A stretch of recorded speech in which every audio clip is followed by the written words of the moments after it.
Hello, and welcome to the Feeling Good podcast, where you can learn powerful techniques to change the way you feel. I am your host, Rhonda, and joining me here in the Murietta Studio is Dr. David Burns. Dr. David Burns is a pioneer in the development of cognitive behavioral therapy and the creator of the new TEAM therapy. He is the author of Feeling Good, which has sold over 5 million copies in the United States and has been translated into over 30 languages. David is currently an emeritus adjunct professor of clinical psychiatry at Stanford University School of Medicine. Hello, David. Hello, Rhonda. We have two special guests again on this podcast, episode 174, Steve Reinhard and his lovely wife, Barb. Hi. Reinhard. How are you Hi, guys? Rhonda. Hi, David. Hi, Steve. Thank you so much for having us.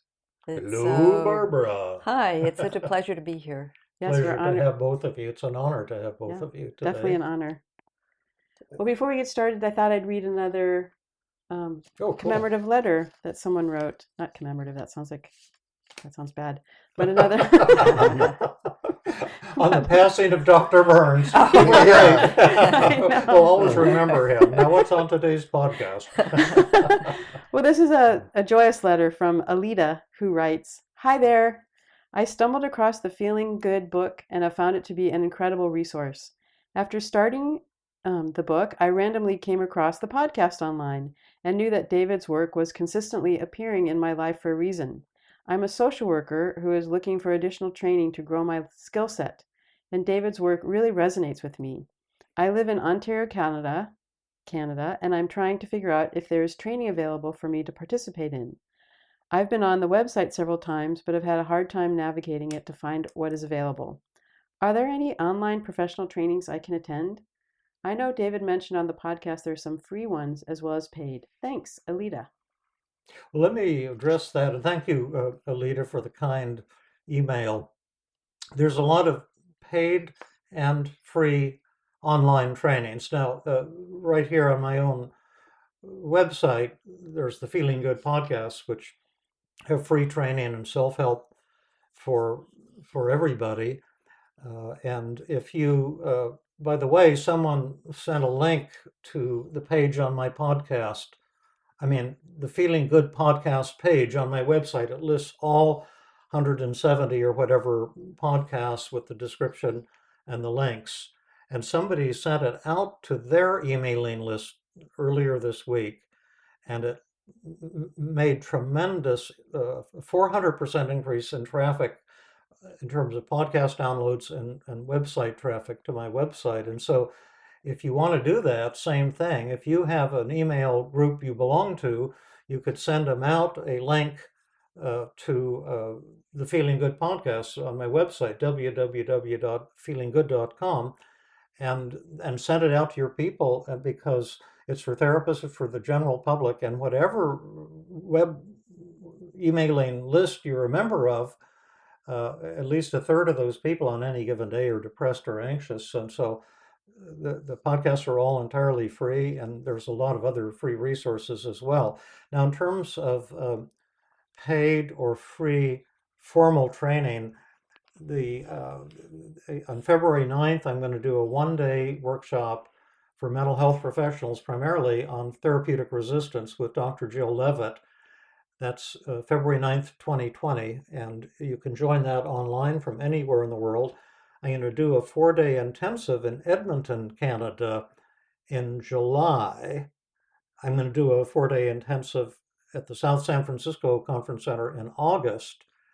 And then if you could just go to the Feeling Good Institute website, www.feelinggoodinstitute.com, they have tons of ongoing online trainings, introduction to TEAM-CBT, free one-line webinars, paid ones that are not expensive, by the way, offer fabulous training. So there's a lot of options available for you. And now to get in today's fabulous, I hope, podcast episode featuring you, Steve, and your wife, Barbara. And Well, thank you, David. I was really surprised at getting your invitation to be here with you. Pleasantly surprised, and and I'm a little bit embarrassed because I'm following up Amir, and I have like zero education compared to him.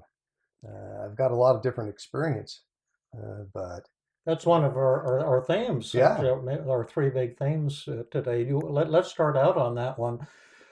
I had heard about 6 months ago or a year ago, because people are always writing in saying, can coaches get involved in the TEAM-CBT certification program? And then someone say, oh, Angela Crum, who's the head of that at the Feeling Good Institute, has changed the policy, and people who are certified coaches can now get involved in the program. And then I learned just in the last day or two, it was because of you that they changed that policy. And I was thrilled to hear that for a couple reasons. One, even when I was a college student, there was this huge controversy: can non-MDs become psychoanalysts? Mm. And there was this thing of lay psychoanalysts that didn't have to have medical training. And it was controversial at the time, but it kind of made sense to me. I went through and did my formal medical training, and I can say that I don't think I ever learned anything in medical school that is at all helpful to me as a psychiatrist, helping people, and very little that I learned in my 5 years or 6 years of psychiatric residency and postdoctoral fellowship. And that it seems to me that they always said, oh, all these things are medically caused. And I had over 40,000 therapy sessions I've had with people with severe depression and anxiety. And I can't remember that I ever had one session of something that was a medically caused depression or anxiety. It was just this propaganda, I guess, or just this false belief. And even, as you know, Rhonda, in our Tuesday group at Stanford, and now that you're the honored guest, of course, you don't have any chance to talk. You just sit and watch. But, I'm listening. But we have people from all backgrounds. We've got people with multiple doctor's degrees. We had one in Philadelphia in my training group there who had 3 doctor's degrees. Wow. He had a medical degree and 2 PhDs. Wow. And the people who have learned the best have been people with little or no training. And the reason for that is like this Buddhist idea, do you want to be the empty cup is better than the full cup because it'll hold wine. And that's made so much sense to me, because the people who come to the Tuesday group for training or to my workshops, a lot of them, I mean, they've written books, that they have all this training they believe in that gets in the way of learning. And so I was just delighted. Tell us a little about your own work, your own counseling, and where you stand on this issue. And how you learned about can you incorporate also how you learned about the team therapy model? Yeah, sure. Well, I've kind of been a pastoral counselor since. Are you a pastor? I don't really like to put labels on myself because I don't quite Did you fit go to the mold. theology school? No, I didn't. I was raised as an atheist, and I had kind of a religious experience. I decided one summer I was going to spend every night sleeping under the stars, and during that experience, that summer, I had an experience where I believed in God. I'd never believed in God before then, and through that I've grown and made tons of mistakes, tons of enemies, and counseled lots of people and largely ineffectively. And so when I also work as an electrician, I've earned my living as an electrical contractor. Oh, wow. And I was listening to that's what we're doing. Yeah. Electrical contracting, trying to get people's wiring straight. Exactly. Right. It's really That's a charge good up way the to put that. batteries. Yeah. It's so true. And I can actually sense it when I'm rewiring my brain. Yeah. Because it's happening, and Yeah. it's something I can sense a change. Anyway, so I heard about. I was working out on the interstate at night and driving back, and I heard a back doctor, Dr. David Hanscom. Oh, who was featured recently? Yep. Wow. I heard he was on the late night radio. I was driving back in the middle of the night, and I heard him talking about pain, and then he mentioned your book, and Wow. I ended up reading Feeling Good Together, and Oh. that just clicked for me, Wow. especially the dark side. Oh, yeah. That part, I was able to just, I just loved. The dark side of human nature that you Yes, see in yeah, relationship problems. yeah, because it's such a hard thing to admit. Yeah. As soon as we admit it, we're free from it. Yeah, right. And so for me, that was really liberating. Yeah. And I agree. the 5 secrets was, for in all my relationships. It was funny because I'd known all these people in my world for, say, 30 years and been friends with them, and we counseled and taught together and went around the world together. And when I learned the 5 secrets, it was like I was meeting them for the first time. Oh, yeah. It was like I'd made all new relationships because I hadn't listened. Honestly, I hadn't listened to anybody. Yeah, right. When I was reading Feeling Good Together, I read it with a bunch of guys. We read it together, and we read the part on listening, and it's like, oh my gosh, I can't even repeat back what Barb says. Yeah. I can't do it. Yeah. Honestly, I can't do it. And it's been, at that point, I think it was probably 17 years that I hadn't listened to really what Barb had been saying. So that's kind of how and then I went to David's Habits and Addiction seminar in Albuquerque. Oh, really? With Dan Menti? Yeah, Daniel Menti. Oh, you were at that one? Yeah. And then that was right before Jill started her online training. Jill Levitt. Jill Levitt. Jill Levitt, yeah. And so I was able to, I'm hoping this can be edited, but the truth is, you were supposed to have a license when you signed up back then. And I just lied and I wrote down a license number. Oh, yeah.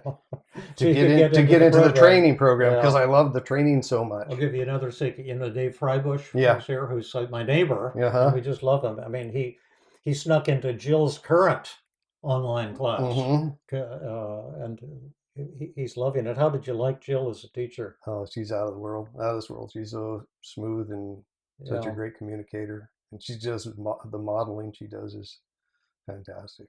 Well, people write to me all the time and say, "Oh, I'm not a licensed therapist. Can I sneak into your intensive coming up or one of your?" I've snuck into 2 of those. Yeah. And I always say you can sneak in. As far as I'm concerned, I just teach at a basic fifth grade level, which is perfect for me. Yeah, for me too.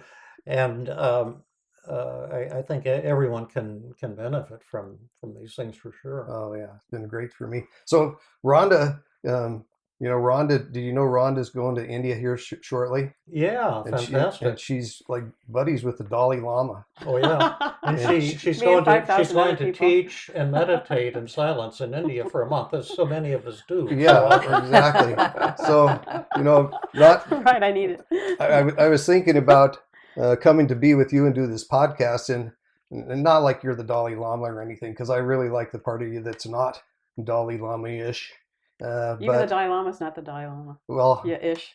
Probably, but I don't know him. But I was thinking if I got the chance to go hang out with the Dalai Lama, like Rhonda's going to do, I wouldn't really want to be taught by him or have him impart some wisdom to me, but I'd really want to know, what it's like being him. And so I guess that would be one of the things I'd love to find out about you, like what it's like being this guy who's really a world-renowned pioneer, and yet at the same time you're getting old like me. And a few years ago when I was at the intensive, I couldn't keep up with you because I had blood blisters on my feet because I couldn't walk as fast as you, and now I can. So I haven't slowed down. You're just speeding up. I've slowed down too. Yeah.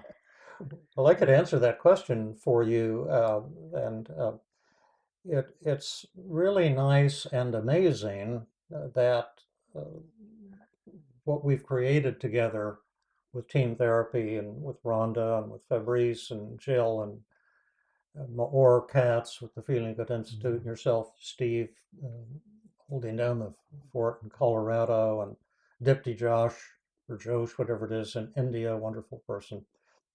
it's amazing, really. Yehuda in Mexico City. Yeah, Yehuda, yeah, that people are really finding truth and power in what we've created and what so many people are contributing to, and it's pretty amazing to me because I grew up, I was a minister's son, and I grew up in Denver until Hmm. seventh grade, and then we moved to Phoenix, and I remember mowing lawns for 50 cents in Phoenix, and trying to save up $5 to go and buy a coin in a coin store. I was very fascinated with coin collecting, and I don't know if they still have the Highlander Boys in Denver, but it was this right wing Hmm. paramilitary group I had to join when I was 7. Really? Wow. And we'd have to go after school every day and drill with guns, and very highly disciplined, just like being in the army. Hmm. Uh, and there were just a lot of experiences then, but I never uh, saw myself as uh, having any huge significance. My father was a minister, and the day I was born, he said it was the only day he couldn't preach his sermon. And I had Hmm. 3 older siblings who were all adopted. Hmm. Hmm. But I didn't know that they were adopted, and my mom thought she wouldn't be able to have children, and then unexpectedly got pregnant, and then the day I was born was actually I guess an early Sunday morning Hmm. on September 19th, and he named me David Dean Burns because he was Lyle Charles Burns DD. He had an honorary Doctor of Divinity degree. Hmm. And so I was going to be D.D. Burns, and he thought one day I'll be D.D. Burns D.D. DD. Hmm. And when I was little, I just used to listen to his sermons and just think they were wonderful, and I was just sure I was going to be a minister when I grew up. But it didn't quite go in that direction, and I went in a much more secular direction. Went to Amherst College and got a liberal arts education, and then ended up in medical school and ended up as a psychiatrist. I know my dad used to hate psychiatrists, and he thought they were, like the devil, the Hmm. devil Hmm. incarnate, and eventually I got pretty turned off to religion for many reasons.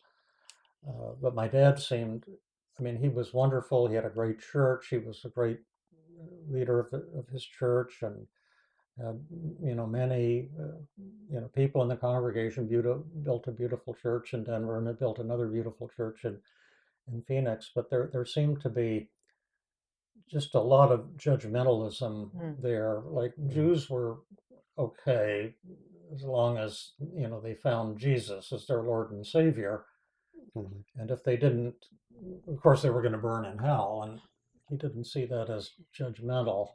Oh, yeah, that's just the truth, right? And yeah, and things like that just kind of really hurt me and angered me, uh, and I see it in religions all over the world today. The evangelical, I mean, you guys might be evangelical for all I know. It'd be hard to believe, but the evangelicals, they're always trying to hurt somebody who doesn't stand up for their beliefs, or the Muslims, and I mean, it's just kind of corny and trite, my thinking, but it just seems like a lot of the worst evil in the world is propagated in the name of some kind of God or Like, religion. I mean, an extreme form. I mean, there's beautifulness, there's beauty in every religion, and there's extreme Yeah, and there can be danger in every religion too. Mhm. yeah, exactly. But you were talking, I mean, to answer Steve's question, you were talking before about sometimes with me and other people in the Tuesday group about how sometimes it is difficult to be in the position of being, the head of Well, it this. is. It is. Yeah, there's a downside to it. It's amazing to me, and I'm very grateful. I get beautiful emails every day, almost pretty much from people says, "Oh, Hmm. you saved my life. You're my hero," and it's wonderful to see the impact on colleagues like yourself with intelligence and talent, and Rhonda, and people who are obviously brilliant and feel like there's something of value here.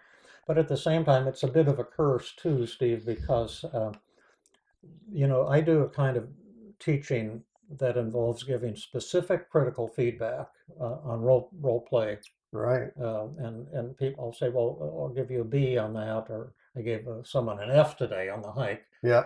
But I'm not criticizing you. I'm saying here you didn't use thought empathy, you didn't use feeling empathy, and this is not going to go in the direction you want. This was a role play on how to relate to a guy who's pursuing this beautiful young woman on the hike, and she wants tips. How should she communicate with him skillfully? And she's fantastic and a quick learner. So, but I'm giving her specific tips on here's skillful ways to communicate. Here's traps to avoid. Here's how to refine. When he made that statement that upset you, Yeah. what's an effective way to respond? And she's a delight to work with because she just takes it as training.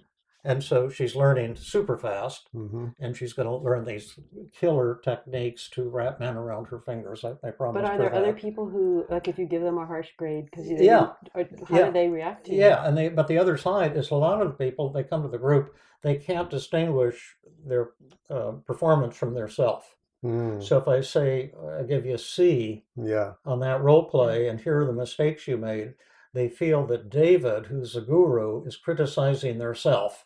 Right. And they'll become extremely agitated and upset and angry and anxious. And so it puts a curse on me. I actually had that experience because I wasn't able to keep up with you unintensive about 3 or 4 years ago. I was walking behind in a hike down on by the bay, and several people that you had talked to they would get back to where I was, and they would be grumbling about that their feelings were hurt, and they were feeling put down or judged or whatever. And I have to say I admire them a lot, because as we were talking, I said, the thing I like about David is, and I didn't really know you very well, but I got the sense that I could be real with you, and if I was feeling a certain way, I could just tell you how I'm feeling. And I said, why don't you go tell him you're feeling pissed off, or you're upset, or you're feeling hurt, and just let him know. I think, I don't know that it's true, but I think probably from time to time you could act like an asshole. Not me. I think crap. That was the part I was liked about you. Yeah. Oh yeah, I do it all the time. Okay. Anyway, I can, and anyway, so I think that would be frustrating, like you said, because you're giving really direct feedback, and sometimes people are probably they're hurt and they don't tell you. Yeah, and that's equally angers me, because they won't tell me, because David is an ogre. So he can't tolerate being criticized. So I'll harbor these negative feelings. Or someone has you on a pedestal and they're That's afraid the same to thing. tell you. Yeah. Right. And so it's upsetting to me, and sometimes, to be honest with you, it angers me, and I kind of resent it. But I don't whine and complain about it, and the good far outweighs the bad. But I feel what happened is people are perfectionistic and they criticize themselves, and then they project it onto me, and say David is judging me or rejecting me or criticizing me. And I'm saying, no, I'm just trying to show you how to modify the way you communicate and become more effective. So it's a mixed thing. And there are times when it causes me tremendous pain, to be honest. And most of the time it's a source of tremendous joy. It's a privilege, but it's everything has two sides to it. Yeah. Well, thanks for saying that. I feel sad hearing that it's how much pain it causes you. Well, I wouldn't go overboard on it, but what's that? I mean, Let's talk about Steve. Let's talk. I think to talk about me is good. Yeah, no, I have a great story to tell. And, we'll have you on the podcast sometime and talk about you. Well, tell us. I really wanted to ask those questions. That's a great question, and we have our answer. And let's move on to what you're about, Steve. Okay. Well, what I'm about now is these last 2 years, things have been wildly different for me. A year and Barb, 3 months ago, I was diagnosed having blood cancer. Sorry. And it was shocking. Yeah. Uh-huh. It basically turned our world upside down, as it would for anybody with a diagnosis like multiple myeloma or any other cancer. Yeah, and so in 10 minutes, I thought I just had bone pain. I thought I'd maybe hurt myself working. Doc comes in and goes, pretty sure you have blood cancer. And I just said, I've heard crazy things in the ER before. I'm not going to believe it. And so the next doc came in about 10 minutes later and he said, what percentage are you sure that I might have blood cancer? And he said, about 95. Wow, shocking. Yeah, and so Devastating. So it was scary. Oh. And my dad was in there with my dad's 89 now. He's 88 then. He was in there and he just started crying and said, "Oh, I wish it was me." Oh, wow. So since then, things have been different. I've never taken pills. I've been healthy my whole life, and I was a little surprised when you had sent me the message about doing something on aging. It's like, well, I'm only 60. How old am I? 63. 63. I'm not aging. But honestly, in the last year, I've probably aged more than, I don't know. I can't do things that I used to be able to do and can't pick stuff up. I have holes in every bone in my body. And, so it makes sense that we did something on aging. My vision, you can't tell by looking at me, but I have double vision. So oh yeah, it's irritating. It's irritating and really confusing. And I've had side effects from the meds on. I had cataract surgery because I got cataracts from the meds. I'm on 4 different kinds of chemo drugs. Good part of this, cancer numbers are dropping. So, and actually, I think Barb and I, at least, I think for the most part, we're feeling really pretty excited about life. Well, we are. We decided we want to be sure to make every second count. Yeah. And changed our priorities a bit. Yeah. And that's been really good. And it's a win-win situation because no matter what happens, we'll have had that really valuable quality time together. So that's been one of our big changes. It hasn't been without pain and difficulty, but we've also decided we want to accept this as much as possible and live. And Steve has done a really good job of that. Steve has gone forward and continued with his goals for the most part. He loves to visit people. He loves to love people, and I'm really proud of him. He's doing that. So it's been a ride, but it has had some really good consequences in our lives too. Thank you. You say it's been rough at times. I know one way it's been rough for you sometimes that I've observed on at least 2 or 3 occasions on hikes is when you've talked about like that when you saw the x-ray of your neck and your bones were paper thin or practically vanished. I know you're in like a neck brace, fairly elaborate right now, and have been the last 2 times I've seen you too, and how terrifying that was for you. And that people on the hikes who have tried to empathize or to provide support have not been effective. And it's been frustrating for you, perhaps a general phenomenon. Could you talk about that just a moment, conceivably between the 2 of you as well? But yeah, I think it's really hard for us as humans to actually use the 5 secrets and empathize. Maybe when we don't know what to say to someone. The first person I remember asked me what this deal is on my neck.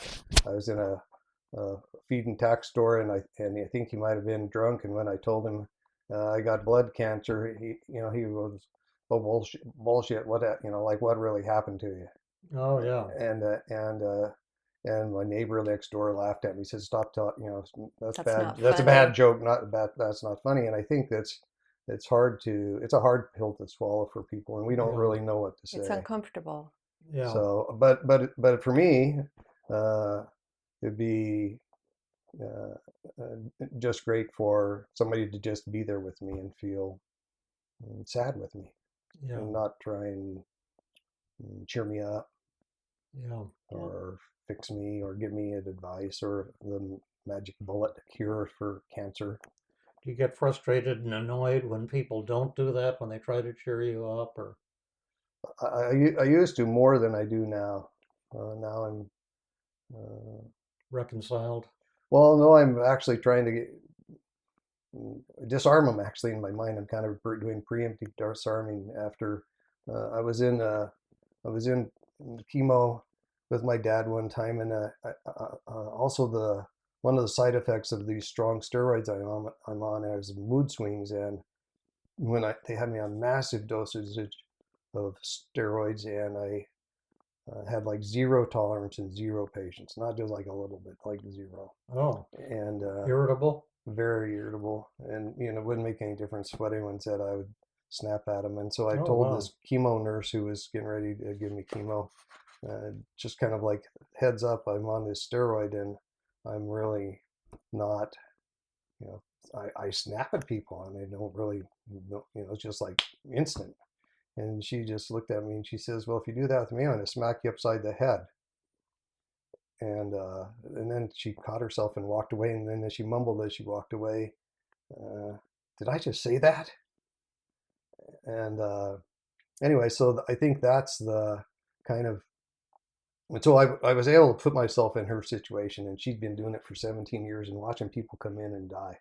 And it Yeah. was kind of like Dave asked in the last podcast, is like, is she doing that just to distance herself? Yeah. And so I've been, um, it's not as irritating for me as it used to be. It used to be, yeah, pretty, I feel pretty pissed off about it. Yeah. Thanks for asking. So there's probably been not only some anger, but maybe some loneliness at times. I'm just wondering. Oh yeah, yeah, I felt lonely a lot. It's uh, it's and I'm not sure you wouldn't, because you kind of go through it alone. Yeah. You're So I have felt lonely. Yeah, Yeah, Do, because when you're getting chemo treatments, I mean, it's just you in the chair. it's true. You can have a lot of people around you, and I do. I have a lot of people Yeah. come visit and hang out. Hmm. But the bottom line is, you still feel that stuff going into your. I got a hookup right here, port. So Uh-huh. it's you're doing it Yeah. by yourself. How have you been helped through the team therapy structure or model? I mean, have you worked with a team therapist or have you used the techniques with yourself? Yeah, I've used the techniques with myself. Probably a little bit differently than normal, but I've kind of one of the when I was first diagnosed is um, uh, it's going to sound strange, but I was taking a shower, and a lot of my cool teen epiphanies, I call them, happen when I'm taking a shower. I'm just relaxed and warm, and I was thinking, well, I've got cancer in this body, but I don't really know that. But I don't really think my body is me. It's a part of me, but it's not me. And I had this idea that instead of going to war with my body or going to war with cancer, I'm going to welcome it. And so that's what I did. It's like, okay, you're part of me. This cancer is part of me. It's part of this body. It's part of what's going on in my body. I don't know what, and I only just believe it because somebody told me it's there. I don't see it. I don't have any evidence other than my bones don't work. But I'm going to just invite it in and see what happens. And instantly, it was like I wasn't afraid of it anymore, and I wasn't at war with it. And so I felt, and it sounds odd. I know that sounds really weird. When I try and tell that to my Christian friends, they think I've like made a pact with the devil. Oh, really? Yeah. Oh my gosh. Yeah. Because it's the enemy. It should be healthy. So for me, that really All was. these judgments that people have all the time. Yeah. But to Yeah. me, it sounds like you're facing the enemy, and like we would talk about Buddhism all the time, but one of the things that Buddhism teaches is that your enemy is your best teacher. Yeah. And honestly, I don't feel like I have any enemies, and cancer is not one. I mean, it's part of my blood. I don't want to be at war with my own body. I know the Yeah. acceptance thing you're talking about. I don't have anything as dramatic to cope with as what you're talking about, but I feel that way about aging in Yeah. general. Like I'm run real slowly now. Most people can't distinguish it from walking. I don't know why, because it feels pretty damn fast to me. But to me, it's like I don't care how fast or slow I am. The cats don't care. Just the body is just changing, and don't make a big deal out of it. We're not big medical consumers. I kind of have a doctor phobia, even though I am a doctor. Yeah. I'm afraid you go to a doctor and they're going to find something wrong with you. So just stay away Yeah. and you'll be fine. That's kind of my philosophy. And that was my theory too, except it didn't work. Yeah, well, everything has its limits. Yeah, Right? I ran that limit to the extreme. Yeah. But I If I like get what something you're. real bad, like if I broke my foot, I went and got a cast. I mean, Yeah, yeah. If you, as we get older, our bodies, they don't function like they used to. They just don't. yeah, And like you said, it's not the speed, or maybe you might not be able to walk. I've got if I have this bone breaks, there's a chance I'll be quadriplegic. But yeah, I'm pretty positive that I can be content yeah. in however I live.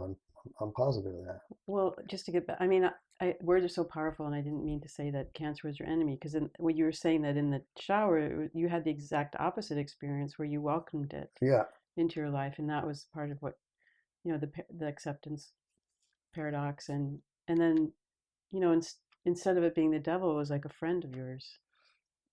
Well, yeah. is that that sounds so like naive and dumb to say it that way. What did you mean?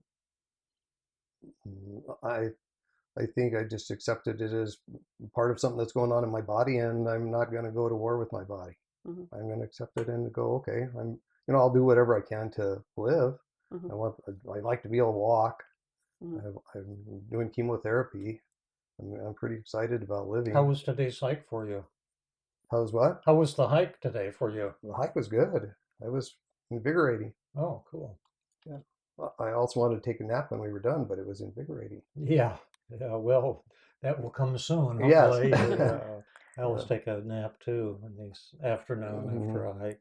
So are you saying, David, that you accept, is it easy for you to accept your body changing, I guess, is my question? Yeah, It yeah. is. Right. I've got this thing here, Dupuytren's contractor. It's not a yes. big deal. I've had Yeah. it for like 30 years. Uh-huh. And now you can have surgery for it. Do And they- now they have a new non-surgical thing they're promoting on television. Uh-huh. But I guess I could get it fixed, but it works good enough. You can I still can type do pretty what you need to fast. do or want to do. Yeah, so I mean, I'm not trying to give myself as a model. Probably people should go to the doctor more often, but I don't ever go. And Kaiser just constantly pesters me with phone calls and letters and emails. They have this idea you're supposed to come in and do all these prophylactic things and Oh, get all these right. checkouts and stuff, and I don't go for any of that stuff. I do get a flu shot. I think that Yeah. makes sense, and I had a pneumonia shot, Mhm. the preventive thing. Yeah. But I'm just saying how I experience it. I don't. So you're not I on don't. any kind of meds or anything like that, are you? No, See, and I've never been on meds, and now I have side effects. So like mm, my shaking, I don't know if you can feel me vibrate. Oh yeah. I'm vibrating from the inside out because I'm coming off of drugs. I'm withdrawing, Oh From the yeah. and I've steroid. never, I've never been like a drug user or anything, but I'm vibrating from the inside out, Yeah. and so those are like other things, Rhonda, that I'm accepting is my body's doing this stuff. Uh, it's like uncontrollable, and at the same time, it's just kind of um, I'm not going to fight it. I'm just going to experience it, and uh, when it shakes, and then I'm really good at hypnosis, and I can hypnotize myself, and I can make it stop if I want to. But um, that's, uh, but for the most part, it does kind of uncontrollable stuff that I wasn't expecting. Let So, me ask you this question. It's probably a BSy question, but I'm trying to find some theme for our show. But I think you're a religious or maybe even a Christian counselor. mm-hmm, And what would be the spiritual message in what you're going through? I know that Marilyn Coffey, who has been Mm. on the show as Mm-hmm. recently as a few weeks ago, I think it was Yeah. published, Mm-hmm. now has her metastases to her brain and her mm-hmm, liver and her lymph nodes and her both lungs now and her bones and things. And she has come on the show and has talked about her fear of death, her fear really of the unknown, mm-hmm, and also questioning is there an afterlife, and feeling like she's a religious failure because she's lost her faith at times. mm-hmm, And I saw her just the other day, and she had just spent a week at the monastery up in Northern California, and meditating and having really a beautiful week with her dogs. But the odd thing is that people have written in that Marilyn is my spiritual hero, and all she does is get on the show and talk about how scared she is and Mm. how she's, what a terrible Catholic she is because she's lost her faith and her mm-hmm, anger and her doubt. But there's something about that that's been so healing mm-hmm. to people, and I wonder if there's any spiritual aspect to what you're going through. And if that's a total BS question, I would totally agree. So you can just table the question if you want. Maybe I'll throw that to Barb. I don't know how to answer that for you. I'm throwing it back, I guess.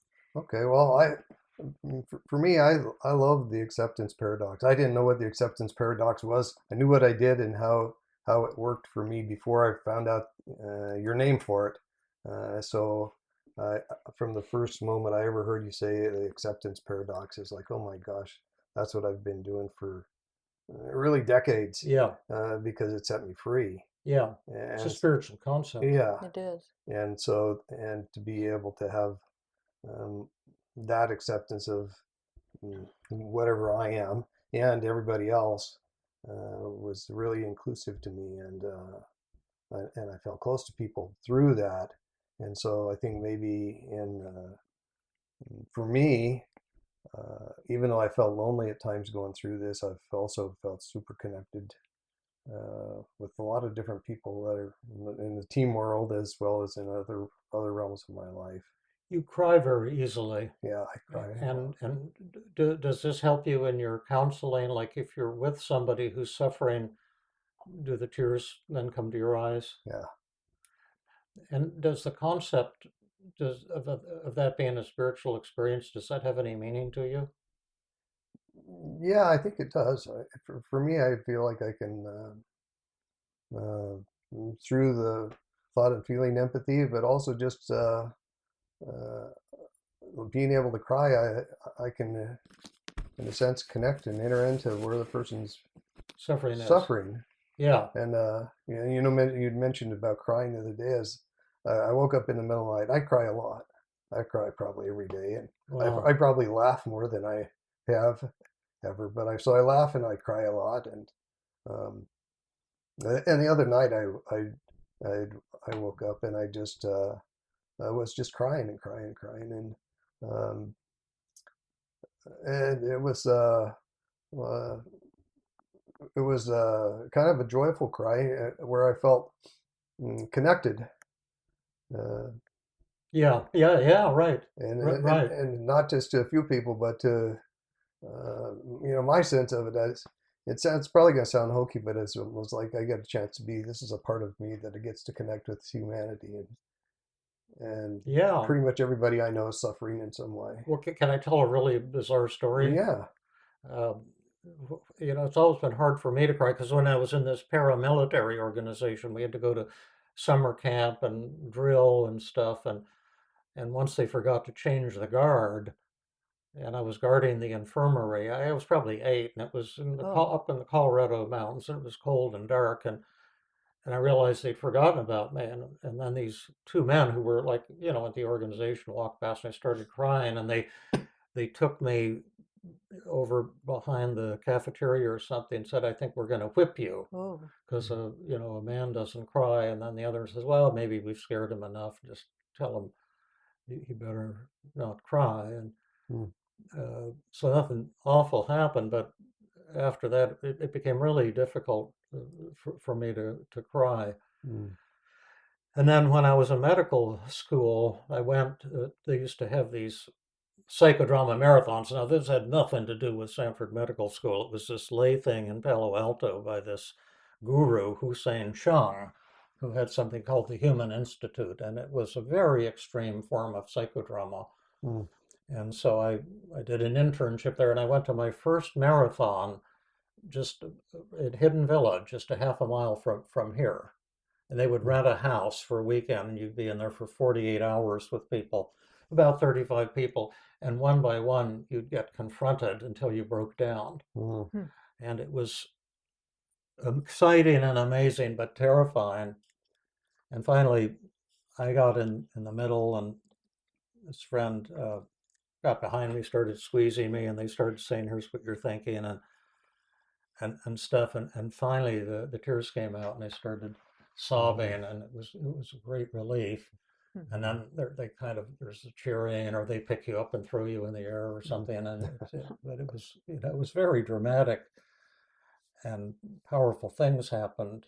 But then we were sitting in a circle, and then I looked at this woman's face, and I saw these how they used to put when they were getting radiation for cancer, purple mark on the face so they'd know where to aim the mm, radiation, and she had that on her face, and I saw it, and I started crying.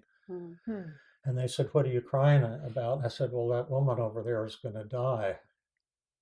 mm, And they said, what do you mean? I said, I can see the radiation marks on her face. mm, And they said to her, are you getting radiation for cancer? And she said, no, but I am dying. And I'm just dying inside because I feel so lonely. mm, And she just started sobbing also. Oh, And it was a very meaningful experience. I didn't connect it too heavily at the time, but it was like I could see inside of her, yeah. kind of like because I was opened up. Yeah. And then later on, I had this friend named Sergio. He became my mentor. He was kind of an underworld figure, to be honest with you, but he was like this tough guy, and I was this naive, nerdy medical student, and so we kind of became friends in a way. And he said this bizarre thing. He used to say, people in psychodrama used to say crazy things. I know there's so many people are going to hear this. You can think I'm a loony, which I am. When they already think that. But he said, if you really want to have a religious experience, you have to go out in the desert alone, because that's what Jesus did, and that's what Moses did. And he said, that's just it. I said, well, why is that? He says, well, there aren't other people it comes down from God. And if you're out on the desert alone, it'll like come to He you. can name better. Yeah, kicking in better. And so I had to drive home from Stanford to Phoenix, and I drove across the Nevada desert. And the first night I slept out, on my sleeping bag out there in the desert. And then the next day, I got in my old VW Beetle to keep driving toward Phoenix. Mm, And all of a sudden, I just started crying. mm, And I started thinking about all the people I knew. mm, like I might have thought of you, but I didn't know you, and I The know that future me. you have some pain inside, and Yeah. you've had some hurt, but we always laugh and stuff. You know what I mean? Yep. And we have a great relationship, but like that's hidden. Uh, and I started thinking, and every person I thought of, I would just start sobbing, and I Wait, would what's hidden? realize, huh? What's hidden? The The pain pain. inside. The Well, pe- until you know someone. Like I don't think a lot. I think of the pain that I have inside. You probably know that better than a lot of other people. Sure, And sure.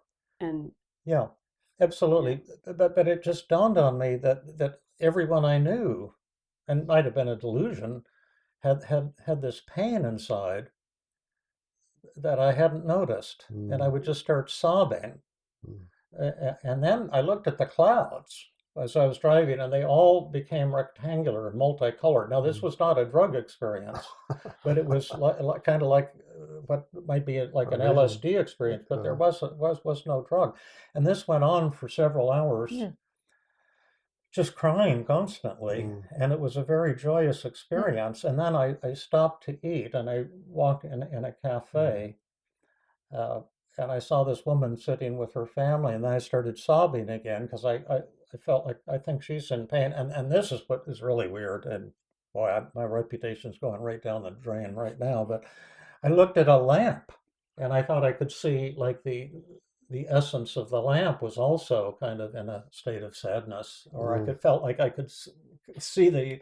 I know Rhonda's laughing sarcastically, but there was like a spiritual No, I think that is thing. spiritual. It sounds Uh, very Well, it uh, sounds like a spiritual. really spiritual experience until you get to the yeah, lamp. yeah, and then I thought of this woman that used to cook meals for us. She was in my dad's congregation, Mary Ann, and her Mm, husband John, and we used to go over to their house because they loved my dad, and I think they were Swedish relatives from Minnesota going way back. But she was really a heavy alcoholic, mm, and we'd go over to their house for dinner after services, and she'd be just staggering around and slurring her speech, but still having prepared this most incredible uh, dinner for us. And it was kind of sad. And my folks said that it was because they thought she always wanted a baby, and her only baby died in childbirth. mm, And then they could never have another Hmm. child, and that's how they explained it to themselves. But I thought of her, and I just started Hmm. sobbing. It's just like it hit me, mm, a type of thing. And then I saw other weird things happened, and I finally made it back to Phoenix. And then a couple years later, I asked my dad. I said, "Whatever happened to Marianne and her husband John?" And he said, "Oh, she suddenly stopped drinking right out of the blue." And I said, "Well, when did that happen?" And this was the odd thing. He said it happened just at that time that you drove Hmm. mm, from Stanford to Phoenix. It was just a weird thing. And then I had this thought, boy, this really wonderful to be able to experience these things. Maybe this is what I want to devote my life to, because this is what spirituality is that God can only come to us through our suffering, and that mm, if you're suffering, if there's no distortions in your thoughts, it's a form of celebration. Those tears, that was the mm, highest experience of my life. mm, And then I got the message kind of like, well, David, this is not for you. If you try to pursue this thing, you're going to, just have a flaky life. But what you have to do is finish medical school and do something practical in the world. And then maybe when you're an old person, this message will come back to you. And then you'll be able to say things to people that they will accept and understand as having some spiritual validity. So there's that kooky thing for whatever it's worth. But I've never told that to anyone because it sounds so psychotic and crazy. But I've always felt that if we had a strong technology, and that's what I've tried to create with mm. TEAM-CBT, but to combine it with compassion, like what Hmm. you Yeah. you have and what you bring to people, then maybe that's what makes miracles happen. And Mm, when I'm working in TEAM-CBT with people, I often see, as you know, Rhonda, I should shut up, I'm just talking too much, but that people recover very rapidly. And to me, that seems very much like a miracle. Mm. It just good technology with compassion. Yeah. That It looks miraculous, but it's. I like what you were saying with the mirror. Is that for me? I look at all these tools and techniques and the technology as like spiritual tools, or from my perspective, Yeah, spiritual techniques, spiritual exercises. team is spiritual exercises. That's what I think. How I think of Yeah, it. Yeah, and so and it works. You know, that's yeah, the it's thing very is practical. it's practical and it works. And So do you folks all think I'm a kook now? I already thought that. You've always thought that. Yeah. I'm okay, lucky enough to know that it's actually so partly true. so Hey, can I ask you another question? okay. Is there something else that you wanted to add? Well, I have to say, Have to. like one of the Yes. things that I appreciate David saying, and I think I heard it on a tape or something, where you said, you believe everything you're saying 100%, right? Yeah, But you're pretty sure that probably half of everything you're saying is horseshit. yeah, or bullshit, one or the other. Either one, but But who wants to be normal? but I've said that I've told a couple of people that because for me that just makes so much sense, and that it just resonates with me so much. But I've told a couple people that, and one person said, "Well, what am I supposed to do with that?" It's like the guru says that. Now I'm really confused. And then another person thought it was disingenuous, and I thought, wow, that seemed like the most genuine thing, because it's so real from my perspective. You have to use your critical thinking, and you can believe something very strongly that turns out not to be true. I used to do a lot of statistical modeling on the computer right here, Mm-hmm. and using just powerful statistical tools to test hypotheses. And what the results of the analyses nearly always show that your hypothesis can't possibly be correct. Huh. Mm-hmm. And if you're open to that, then you can correct your thinking and come up with a hypothesis that does fit the data. But I think we all have to be humble, because you can believe something so strongly, and then find out that your thinking was off, and grow Yeah. and learn. Mm. So Rhonda, what else were you gonna? Well, I'm trying to. We've only known each other since this summer. Mm-hmm. I know you've known Heather for really long. Heather Clegg, who's been on the podcast for much longer, because you've been in a consultation group with her. Uh-huh. And just the brief time that we spent together, and the intensive, and the couple meals we had together, if it's possible in such a short time to grow to love someone, I grew to love you in those moments. Mm. Well, thanks for saying. Yeah. I feel the same way. and I actually, the first hike I went on was the first time I met you, and I kind of like pushed your button, and I don't. That was also the first time David and I lip kissed. So We can do that now. okay. They can't see us. No, just don't tell my wife. And his wife's sitting here. I want to say something because it dovetails with, can I? Please. With what Amir was saying earlier, that compassion goes a long way. And you've got all these tools. Yeah. The 5 secrets are great. And then you've got your methods.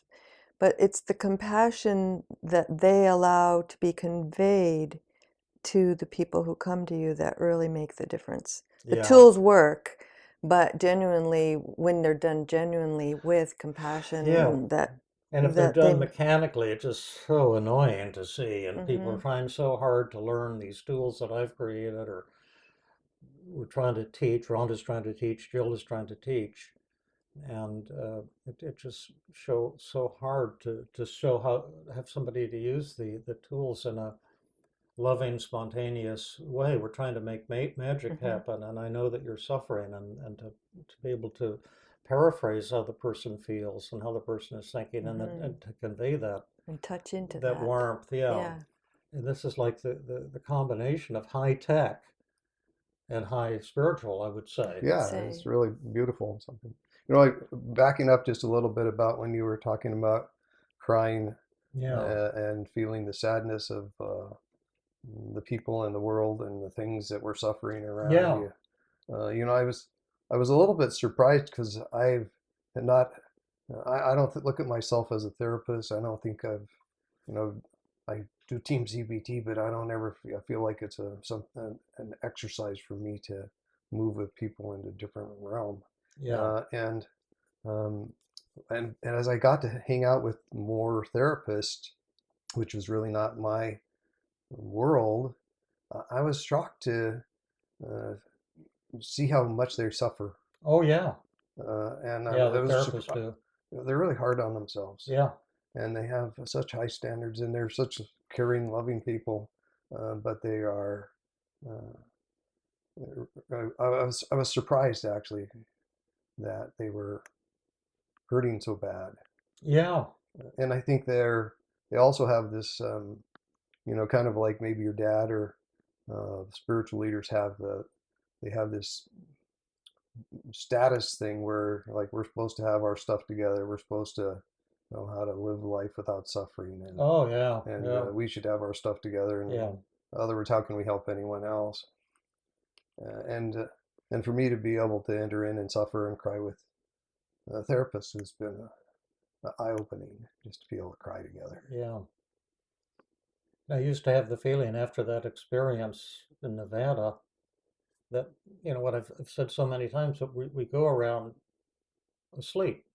Absolutely. And we just interact with people, and we don't see what's just behind the surface. Yeah, you're And right. I sometimes feel that if we were open, we'd just be sobbing all day long, because we would see people and we would see what's being hidden, and that to be maybe truly enlightened, that's what you would be seeing. But I would also say that it was a very positive experience, that this is the spiritual, this Yeah. is what spirituality is. Yeah. Is connection.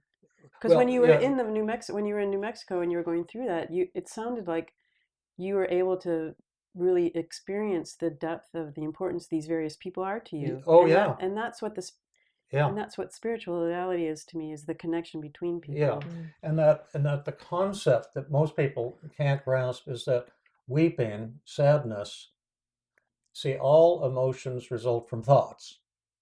And if you have distorted thoughts, then you have depression and anxiety and the things that we want to help make disappear. But that these distortions interfere with healthy sadness, and that healthy sadness is the highest experience a human being can have if the thoughts that are generating it are not distorted thoughts, for what that's worth. That sadness is a form of celebration. Yeah, that's beautiful. Well, on that really incredible note, maybe we should end the podcast.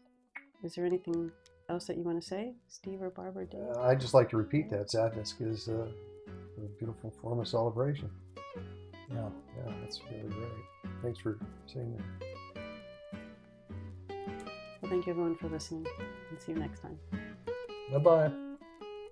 This has been another episode of the Feeling Good podcast. For more information, visit Dr. Burns' website at feelinggood.com, where you will find the show notes for this episode under the podcast page. You will also find archives of previous episodes and many resources for therapists and non-therapists. We welcome your comments and questions. If you want to support the show, please share the podcast with people who might benefit from it. You could also go to iTunes and leave a 5-star rating. The theme music is Gypsy Jazz in Paris, 1935, composed and performed by Brett Van Donsel. I am your host, Rhonda Borowski. We hope you enjoyed this episode.